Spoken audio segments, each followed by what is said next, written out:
नमस्कार भैया बहनों, बालिका प्राथमिक आदर्श विद्या मंदिर से मैं विनोद शर्मा आपका अभिनंदन करता हूँ। कल की क्लास में अपन ने प्रश्नावली 14 जो परिमाप एवं क्षेत्रफल की का अध्याय था, उसमें आपको इसके कुछ नियम और इसके अर्थ लिखवाए थे। आज अपन प्रश्नावली 14 का प्रश्न नंबर 1 हल कर रहे हैं। प्रश्न है आपका, नीचे दी गई आकृतियों का परिमाप ज्ञात कीजिए।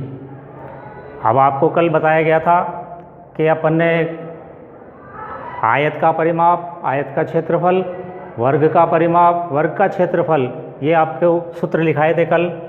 अब आप ये जो 3 आकृतियाँ देख रहे हैं, इन 3 आकृतियों में आकृति अ और ब ना तो आयत है और ना वर्ग है।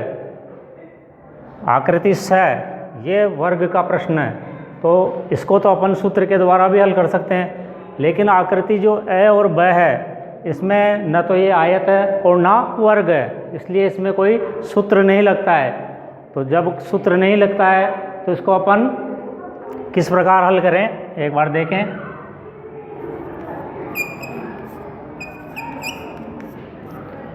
प्रश्न नंबर 1 का है, आपको ये आकृति दी हुई है और इनकी जितनी भी भुजाएं हैं, इन सब भुजाओं पर इनके नाप लिखे हुए हैं। तो जब इस तरह के प्रश्न आ जाए आपको तो कैसे हल करें, तो सीधे लिख दें आप। यहाँ पर अपने को परिमाप ज्ञात करना है, तो आकृति का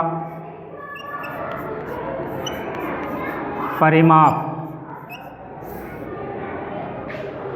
अब आप जहाँ पर भी शुरुआत करें तो वहाँ पर ध्यान रखें कि वहाँ से शुरू करके और अपने को वापस वहीं पे पहुँचना है।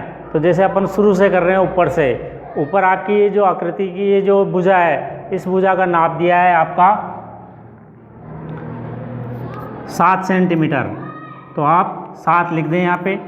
इसके बाद में इसके पास वाली है ये आकृति है, इसका नाप है आपका 8, बीच में आप जोड़ का निशान लगाते जाएं। फिर इसके नीचे आकृति आ रही है, नाप आ रही है आपकी 10 सेंटीमीटर, तो आप लिख दें यहाँ पे 10। फिर इसके नीचे आ जाएं, यहाँ पर ये भुजा का है, नाप है आपके 7, तो ये लिख दो आप 7। फिर इसकी वो अगली भुजा 10 सेंटीमीटर आ रही है, तो लिख दो 10। इसके बाद में ये भुजा आ रही है आपकी 7, तो 7 लिख दें। इसके बाद में 9, तो 9 लिख दें अपन। उसके बाद में ये 7 आ रही है, तो 7 लिख दें। और ये वाली भुजा अपन ने शुरुआत में लिख दी थी।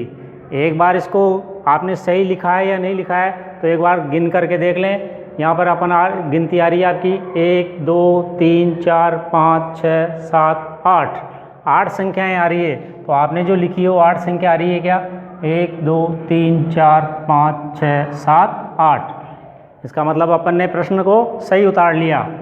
अब आपके बीच में सब जगह जोड़ के निशान लग रहे हैं, तो इसका मतलब इन सबका योग कर लें अपन। तो ये अगर योग कर लेंगे तो अपने को अपना उत्तर प्राप्त हो जाएगा। योग करें अपन। 7 में जोड़ने हैं 8, तो यदि 7 में 8 जोड़ते होते अपने 15 में 10 जोड़ा अपन ने, 15 और 10 25 में 7 जोड़ा, तो 25 के आगे 26 27 28 29 30 31 32 में अपन 10 जोड़ें, तो 32 और 10 42 में यदि अपन 7 जोड़ें तो 42 के आगे 43 44 45 46 47 48 49। अब 49 में यदि अपन 9 जोड़ें, 49 से 50 51 52 53 54 55 56 57 58, और 58 में यदि अपन 7 जोड़ते हैं तो 58 के आगे 59 60 61 62 63 64 65। तो आपका जो उत्तर आ रहा है वो उत्तर आया 65। अब ये प्रश्न आपका सेंटीमीटर में था, तो आपके यहाँ इसके आगे लिख दो 65 सेंटीमीटर। तो इस प्रकार ये आपका उत्तर हो गया। इसी प्रकार आकृति ब,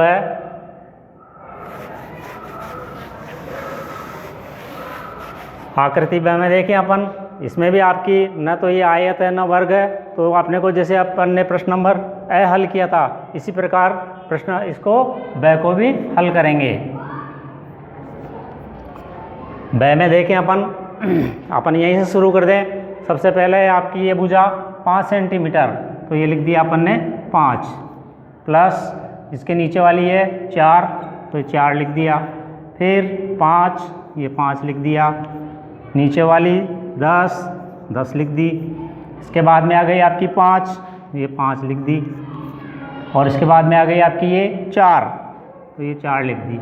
और ये 5 सेंटीमीटर, तो ये लिख दी अपन ने 5 सेंटीमीटर। एक बार गिन लें इनको अपन, 1 2 3 4 5 6 और 7 भुजाएँ हैं। यहाँ पर भी देख लें, 1 2 3 4 5 6 7। अब वही जैसे अपन ने प्रश्न हल किया था, बीच में सबके जोड़ के निशान है, तो इसका मतलब इनके सबका अपने को योग करना। 5 में 4 जोड़ते हैं तो आपके हो गए 9 में 5 जोड़ा अपन ने तो 10 11 12 13 14। 14 में अपन 10 जोड़ते हैं तो 14 और 10 24। 24 में 5 जोड़ें, 24 के आगे गिन लें, 25 26 27 28 29। 29 में अपन 4 जोड़ें, 30 31 32 33। और 33 में अपन 5 जोड़ें, 34 35 36 37 38। तो आपका यहाँ पर ये उत्तर आया 38। और ये प्रश्न भी आपका सेंटीमीटर का है, तो इसके आगे लिख दो आप सेंटीमीटर। तो इस प्रकार आपके जब जो आकृति आयत या वर्ग की नहीं हो तो आप इसको इस प्रकार हल कर सकते हैं। यहाँ पर लिख दें आकृति का परिमाप और जो भी आपकी संख्या दे रखी है भुजाएं, उन सबका योग करना। अब इसी प्रकार आपके प्रश्न नंबर ये जो 6 है, अब ये जो 6 है वो आपकी आकृति दिख रही है, ये वर्ग की आकृति है। तो वर्ग की आकृति में आपको मैंने कल सूत्र लिखाया था कि आयत का परिमाप, आयत का क्षेत्रफल, वर्ग का परिमाप और वर्ग का क्षेत्रफल। तो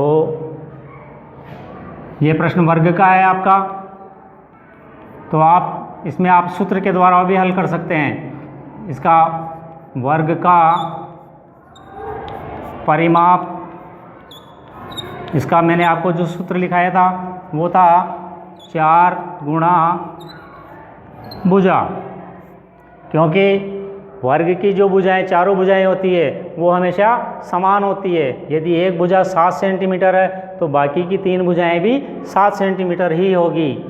तो यदि अपन इसको सूत्र के द्वारा हल करते हैं तो वर्ग का परिमाप बराबर 4 गुणा भुजा। अब यहाँ पर आप नीचे 4 के नीचे 4 लिख दें गुणा। अब यहाँ पर आपकी भुजा देखें तो एक भुजा आपकी 7 सेंटीमीटर है, तो आपको चारों भुजाएं नहीं लिखनी है, केवल एक भुजा लिखनी है। तो एक भुजा आपकी आई गई 7 सेंटीमीटर। अब 4 गुणा 7 का मतलब हो गया 4 को गुणा करना है अपने को 7 से। या तो 4 का पहाड़ा 7 बार बोल लें या 7 का पहाड़ा 4 बार भी बोल सकते हैं। यदि अपन 7 का पहाड़ा 4 बार बोलते हैं तो 7 एकम 7, 7 दूनी 14, 7 तिया 21, 7 चौक 28। तो आपका यहाँ पर ये उत्तर आ गया 28।